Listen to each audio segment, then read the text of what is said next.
Salut, dans cette nouvelle vidéo, je vais te présenter mon setup photo, vidéo et drone que je prends quand je pars en randonnée et en voyage. C'est parti.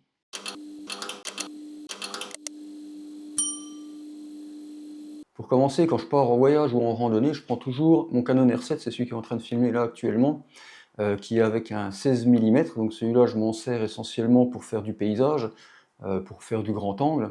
C'est un boîtier qui est assez polyvalent, mais qui est quand même très axé en fait pour la photo animalière. Pourquoi? Parce que c'est un capteur APS-C. Donc du coup, il y a ce qu'on appelle un crop factor. En gros, là, si je prends mon 24-105, c'est comme si j'avais un objectif qui faisait 38 mm par 165, enfin jusqu'à 165 de focale. Et du coup, c'est bien, c'est polyvalent. Le problème qu'il y a, c'est que c'est très mauvais. Il est très mauvais en fait en basse lumière. Et ça, je m'en suis rendu compte quand j'étais en Laponie. Et du coup, je pense que je vais peut-être passer d'ici quelques temps sur un Canon R6 pour passer en plein format et vraiment pouvoir avoir la focale, les vraies focales. Là, typiquement, je suis avec mon 16 mm en train de filmer. C'est comme si j'étais en fait sur un 25 mm, quoi. Pour te donner un peu une grandeur au niveau des angles. Après, quand je pars, je prends aussi souvent mon téléobjectif, pareil, hein, série R, le 100-400. En fait, celui-là, le gros avantage, c'est comme j'ai eu un crop factor de 1.6, c'est comme si j'avais un 160 par 640. Donc en fait, ça peut aller chercher du détail et des sujets vraiment très très loin, et ça, c'est vraiment le top pour de l'animalier. Alors, je m'en sers pas souvent, puisque bon, je fais pas énormément d'animalier. Je l'avais pris parce que j'avais eu une super occasion dessus. Mais c'est un téléobjectif qui est vraiment puissant et qui a un super piqué en plus. Alors, il a une ouverture qui n'est pas exceptionnelle, hein, puisque c'est forcément un entrée de gamme, mais il commence à 5,6 pour finir à 6,8. Donc ça reste relativement bien. Puis avec la focale, de toute façon, quand tu es au maxi, ça te laisse quand même, ça te permet vraiment d'avoir un beau bokeh derrière. Et c'est vraiment sympa à utiliser, quoi. Je m'en étais servi quand on était parti en Islande pour photographier les baleines. Ça avait plutôt bien marché parce qu'elles étaient assez loin et j'avais réussi à avoir vraiment des gros plans des baleines à bosse, quoi. Pour la partie vidéo, j'utilise aussi mon filtre, enfin j'ai toujours avec moi mon filtre ND, le Freewell V2 en fait. Donc c'est un filtre ND qui permet d'obtenir de 3 à 7 stops pour baisser la luminosité, ce qui fait que même s'il y a pas mal de soleil, bah, ça permet de compenser pour toujours garder en fait la bonne vitesse d'obturation quand on est en vidéo, puisque si j'enregistre à 50 images secondes, mon boîtier devrait être à 100 images secondes. Donc du coup, ça permet vraiment de compenser cette flux de lumière pour avoir toujours la bonne qualité d'image, la bonne luminosité d'image. En plus, celui-ci, l'avantage, c'est que c'est un filtre CPL intégré, ce qui fait qu'on a les deux. Et ça, c'est vraiment top pour virer en fait tout ce qui est les reflets, toutes ces choses-là, sur l'eau, la neige, ou même au travers de certaines vitres, quand on a des reflets dessus, le CPL permet justement de les retirer, quoi. J'ai aussi un filtre ND, un petit filtre ND, donc là ça c'est pour mon 26, enfin mon 16 mm. Donc là c'est pareil, celui-là il va de 8 ND, ND8 jusqu'à 128. Alors, en termes de stop, je sais plus ce que ça fait exactement. Mais bon, le 128 c'est ultra sombre, on voit quasiment rien à l'intérieur, quoi. Voilà. Donc ça c'est ce que je prends aussi avec moi. Alors c'est un filtre que j'utilise pas des masses en fait, puisque je fais pas énormément de plans au 16 mm, mais ça m'arrive quand même d'en faire de temps en temps, quoi. Voilà. Avec, j'ai la bague d'adaptation pour mettre donc sur l'objectif le 24-105, puisque le filtre ND, là, le Freewell V2, en fait fait 82 mm de diamètre. Et lui c'est un 70 ou 60, je sais plus c'est combien, 77, voilà. Donc du coup il faut une bague d'adaptation.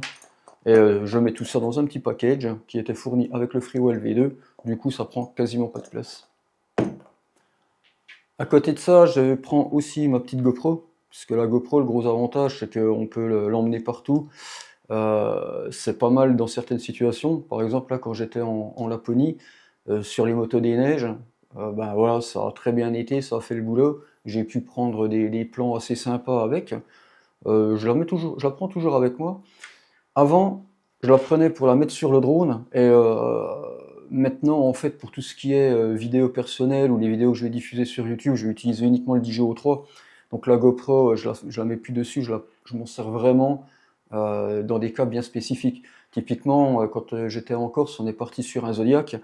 L'avantage, c'est que la GoPro, ben, elle craint pas l'eau, elle est étanche. Donc voilà, ça évite aussi de sortir son boîtier et puis d'avoir un problème et puis qui passe à l'eau, quoi. C'est pas mal à utiliser. Normalement, j'ai des filtres ND aussi, mais je les ai pas ici, ils sont dans mon sac. Mais les filtres ND, en général, j'utilise le ND8, ça convient dans la majeure partie des cas, quoi. Voilà. Ensuite, dans mon setup photo vidéo, j'ai mes drones. Donc je prends, on va dire dans 98% des cas, le Chimera 7 Pro V2, puisqu'avant j'avais mon petit 6 pouces, le Volador, mais celui-ci il est resté à la Réunion. Je ferai une vidéo d'ailleurs sur le sujet pour expliquer pourquoi il est vraiment important de vérifier son matériel avant de décoller ou avant de partir, parce que c'est justement à cause de ça que j'ai perdu mon drone et une GoPro à 400 €, quoi. Voilà. Donc lui, ben, il est toujours avec moi. Donc je m'en sers essentiellement pour les plans cinématographiques, hein. Quand je monte sur des spots montagneux et que je vois vraiment des secteurs assez intéressants pour faire des prises de vue, donc ben, je le prends. C'est lui que j'envoie en priorité pour avoir des plans dynamiques. Et alors il fait quand même son poids, je sais plus combien il fait, je crois qu'il doit faire dans les 850 grammes vide. Après on va rajouter encore 500 grammes de batterie. Donc quand on l'a dans le dos, enfin dans le sac, sur le dos, ça commence à faire un petit peu de poids, mais bon, dans l'ensemble, ça va encore, quoi. Donc lui, ben voilà, je m'en sers, il est toujours avec moi, avec sa petite batterie. Donc pour l'instant, je suis sur une batterie lithium-ion. Je ferai aussi une vidéo sur le sujet, pourquoi j'utilise la lithium-ion. Et, et en parallèle, là, je viens de recommander une nouvelle batterie qui est cette fois-ci repassée en LiPo, enfin qui est en LiPo, mais qui a 3000 mAh d'autonomie. Donc je vais faire des tests entre les deux, faire des comparatifs d'autonomie, bien que je pense que ce sera forcément la LiPo, enfin la lithium-ion, puisque elle c'est une 4000 mAh, et l'autre c'est qu'une 3000. Donc je verrai un petit peu et on verra ce que ça donne en termes de pilotage, quoi. Avec mon avec mon Chimera 7 Pro V2, bah, je prends toujours mes lunettes, mon masque Digi Google 2, puisque voilà, c'est toujours appairé avec mon Digi O3. C'est ce qui se fait de mieux, puis de toute façon aujourd'hui je pilote que par ça. J'ai jamais réussi en fait à voler avec avec des lunettes analogiques. Et là franchement c'est un confort de pilotage qui est vraiment top, parce que vu qu'on arrive avec du Full HD, on voit quasiment tout. Les petits détails, les petites branches, les petites choses comme ça, on les voit bien, c'est net, c'est clair. Donc du coup, j'utilise toujours ce masque-là. En plus, l'avantage du V2, enfin du Google 2, c'est qu'il est compact, contrairement à la première génération qui était quand même assez imposante. Et en plus, il est relativement léger, donc dans le sac, ça passe plutôt bien, quoi. Pour la partie drone encore, j'utilise soit le DJI-R3 qui est ici, soit le Mini 3 Pro. Et ça, en fait, ça va dépendre d'une chose, le choix de mon drone, ça va dépendre uniquement, en fait, si je pars, par exemple, en voyage, et que la compagnie aérienne, en fait, te limite sur le poids de ton sac, de ton sac, quoi. Typiquement, là, quand je suis parti en Laponie, j'ai dû prendre le Mini 3 parce que mon sac était déjà trop lourd. Et chez Finnair, c'était 8 kg max pour le bagage à main, enfin pour le sac à dos, quoi. Donc du coup, il a déjà fallu que j'enlève 2-3 trucs dedans pour qu'il me le passe à la pesée, puisqu'il me l'avait fait peser. Donc en fonction de là où je vais aller, je vais utiliser ou l'un ou l'autre. Donc ça reste une très bonne alternative, surtout qu'en plus, entre le Mini 3 Pro et le DJI R3, c'est les mêmes capteurs. Donc en fait, il n'y a pas de perte. Contrairement au R3S qui lui a de nouveau un capteur à 1 pouce et un capteur 1 pouce sur 1 tiers. Voilà. Donc ça c'est pareil, le Mini 3 Pro, lui comme il a 20 minutes à peu près d'autonomie avec les batteries, je prends les 3 sachant qu'elles sont assez légères. Par contre avec le R3, quand je pars, en fonction de là où je vais, si je peux recharger tous les soirs, je prendrai une voire 2 batteries grand maximum, puisque là on a quand même 40 minutes d'autonomie, donc tu peux déjà faire pas mal de plans sur une journée. Et donc du coup, voilà, je me limite en fait sur le nombre de batteries. Après, avec le DJI R3, j'ai mes filtres ND aussi, donc là il y a un filtre ND, c'est celui que j'utilise le plus, ça doit être le ND, ah bah c'est le 16, celui-là. En général, je suis entre 8 et 16, voilà. Je les prends toujours avec moi parce que ça prend pas de place et c'est pas lourd. Pareil pour le Mini 3, donc du coup, je me balade toujours avec ces deux boîtiers de filtres. Pour la partie radio, j'utilise pareil, donc en fonction du drone que je vais prendre, ça sera la DJI RC2 donc avec l'OcuSync 4. Et si c'est le Mini 3, je vais prendre la même radio, mais l'ancienne version, puisque celle-ci, malheureusement, n'est pas compatible avec le Mini 4. Mini 3, pardon. Donc du coup, c'est un peu embêtant. C'est dommage qu'ils ne fassent pas de mise à jour pour régler ça. Ce serait quand même sympa d'avoir une radio plutôt que d'avoir 20 radios. Et donc du coup, voilà, c'est ce que je vais utiliser en majeure partie, en priorité. J'avais oublié, avec le Chimera, j'ai toujours mon Digi-contrôleur. J'étais avant sur une Tango, et la radio ne me convenait pas, elle était trop grosse, j'arrivais pas à piloter. Et donc du coup, je suis revenu sur cette radio-là, qui est celle du Digi FPV, c'était la première génération. Je sais qu'ils en sont déjà à la 3, où c'est que même l'antenne, là, elle a disparu, on n'a plus qu'une antenne ici. Je changerai peut-être plus tard, mais c'est vrai que là, tant que ça vole, on va pas changer, quoi. Voilà. Elle est pas trop lourde, mais bon, quand on commence à mettre tout ça dans un sac, on arrive tout de suite à 8-9 kg, et encore, là, j'ai pas rajouté le MacBook que je prends avec moi à chaque fois, quoi. Quand je pars aussi en voyage, là, essentiellement, je prends toujours mon petit trépied qui est là, donc c'est un trépied qui est relativement compact, je le mets toujours dans ma valise. L'avantage, c'est que quand j'ai besoin de faire des photos nocturnes ou d'être sur un trépied, ben, je prends celui-là parce que déjà, il n'est pas lourd à transporter, il prend pas beaucoup de place, et puis il fait largement le boulot. Quand j'étais en Laponie, là, je l'avais pris aussi en Islande, pour faire mes photos d'aurore boréale, c'était vraiment le top, quoi. Donc voilà, je te conseille si tu dois acheter un petit pied, tu peux prendre un petit pied comme ça vaut une trentaine d'euros sur Amazon, et ça marche super bien. Après, en pied, j'ai encore celui qui est en train d'être utilisé là pour m'enregistrer, enfin pour faire cette vidéo. C'est un National Geographic que j'avais pris sur Amazon aussi, avec une grosse rotule au-dessus. Mais j'ai vite arrêté de le prendre avec moi quand je partais, parce qu'il était vraiment trop lourd à transporter. Pourtant, c'est un en carbone, mais la rotule, c'est elle qui fait tout le poids en fait. Voilà. Après, à côté de ça, j'ai mon téléphone, le Honor 2, le Honor Magic 6 Pro, parce qu'il me permet d'enregistrer dans un format log, donc, comme tu as pu voir dans la vidéo précédente où j'en avais parlé.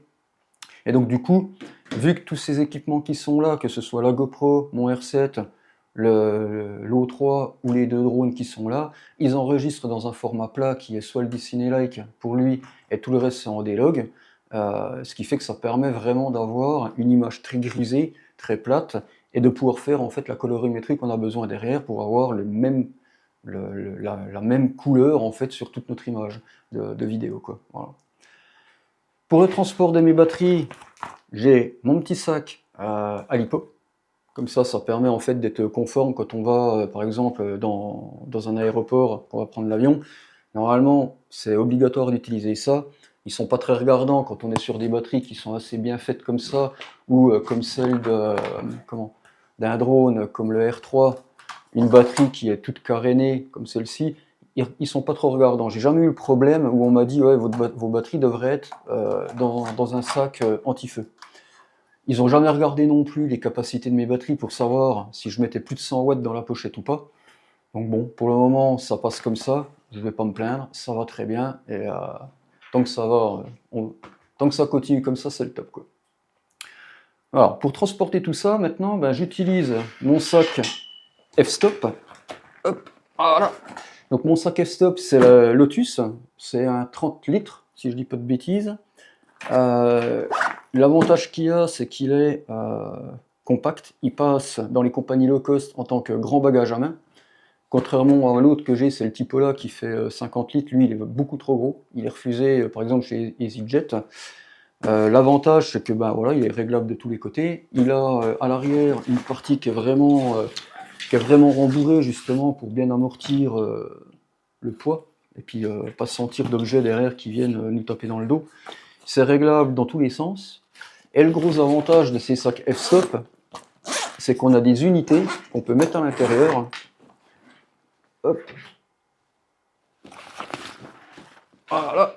J'ai encore du matos dedans en plus. Donc on a des unités qu'on peut mettre à l'intérieur qui sont interchangeables. Donc là, c'est une grosse box que j'ai, c'est pas la version cinéma, c'est celle qui est juste en dessous. Et après, on a différentes tailles en fonction du besoin qu'on a. Donc si tu as besoin de partir juste avec deux objectifs et un boîtier, tu mets la petite taille, puis ça te permet de ranger d'autres choses. Ça peut te servir aussi de sac de voyage pour mettre tes habits dedans. Donc c'est plutôt cool, quoi. Il y a énormément de pochettes à l'intérieur. Il y a même des petites pouches là, enfin des attaches pour rajouter encore des pochettes. Donc c'est pas mal. Il y a des poches vraiment partout. Il y en a là sur le côté. Hop. Et en plus, l'avantage, c'est qu'il a une grosse armature. Il a une grosse armature rigide, en fait, qui est ici. Et puis voilà, quoi. On peut retirer les unités qui sont à l'intérieur pour avoir un sac vraiment souple. Le problème, c'est que si on veut mettre du matos, photo ou vidéo, ça passera pas. Donc du coup, voilà. Voilà. Tout ça, c'est ce que j'utilise à chaque fois que je pars en randonnée ou en voyage. Tout ce que tu vois là rentre dedans. Il y a encore mon Mac que j'ai pas mis ici. C'est le MacBook Pro M1. Ouais, c'est le MacBook Pro M1, donc en 13 pouces, le tout petit. Il va dans la pochette devant de mon sac. En général, je fais à peu près suivant ce que je vais prendre, si je prends le R3 avec les batteries ou pas, mais je vais être entre 9 et 11 kg de charge complète. Et dans les grandes compagnies aériennes, ça passe sans problème puisque c'est 12 kg maximum. Par contre, dans d'autres compagnies, typiquement Finnair, là c'était 8 kg. Alors que sur EasyJet, qui est une compagnie low cost, 12 kg ça passe quoi, en bagage à main. Voilà, j'espère que cette petite vidéo sur mon setup de voyage t'aura plu. N'hésite pas à mettre un petit like et à me laisser un petit commentaire. Voilà, j'espère que cette vidéo sur mon setup de voyage t'aura intéressé. N'hésite pas à mettre un petit like et un commentaire si tu as des questions ou autres. Tu peux me suivre aussi sur mon Instagram, je te mets le lien comme d'habitude en dessous dans la description. Et en attendant, moi je te dis à bientôt dans une prochaine vidéo. Ciao ciao.